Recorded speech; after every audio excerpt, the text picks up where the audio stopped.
Présenter ses vœux après une année de troubles, cette semaine-là, toute récente, toute chaude, de troubles sociaux, c'est extrêmement compliqué, d'autant que ça vient, c'est cette semaine après 7 mois de dégringolade dans l'opinion du président de la République. C'est sur un toboggan qu'il va présenter ses vœux. Mais d'un autre côté, c'est peut-être l'occasion justement pour le président de surprendre, de reprendre la main en disant aux Français « j'ai besoin de vous pour réussir 2019, pour que ce soit une réussite collective, pour que nous continuions à faire des réformes, mais des réformes qui seront mieux comprises du peuple et qui iront dans le sens de ce que veut le peuple. Si Macron arrive à renverser la vapeur de cette manière-là, il n'aura pas perdu son temps ce soir. 11 millions de gens l'ont regardé l'année dernière, 21 millions, 23 millions selon certains auditeurs, certains audimates le 10 décembre. Et il est donc face à lui-même pour réaliser un vrai succès d'audience, mais aussi être écouté, être entendu. Et comment peut-il réussir ce soir ? Il faut que nous surmontions ensemble le malaise moral inhérent à la civilisation mécanique et matérialiste. Qui a dit ça ?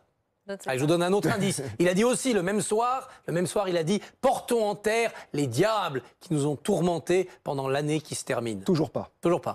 Eh ben, c'était le général de Gaulle le 31 décembre 1968. Avouez que l'année 68, c'était pas facile de présenter les vœux et de Gaulle avait réussi à surmonter cette année-là en disant voilà, maintenant il faut regarder devant nous. Sauf que, il y avait eu la manif du 30 mai et donc de Gaulle avait pu dire aussi dans ses vœux, eh bien, la patrie s'est ressaisie, tandis que là, le ressaisissement de la patrie macronienne, on l'a pas vu pour l'instant. Et puis n'oublions pas que l'année 69, pour de Gaulle, ça a été l'année du départ puisqu'il a perdu le référendum en avril et a quitté le pouvoir.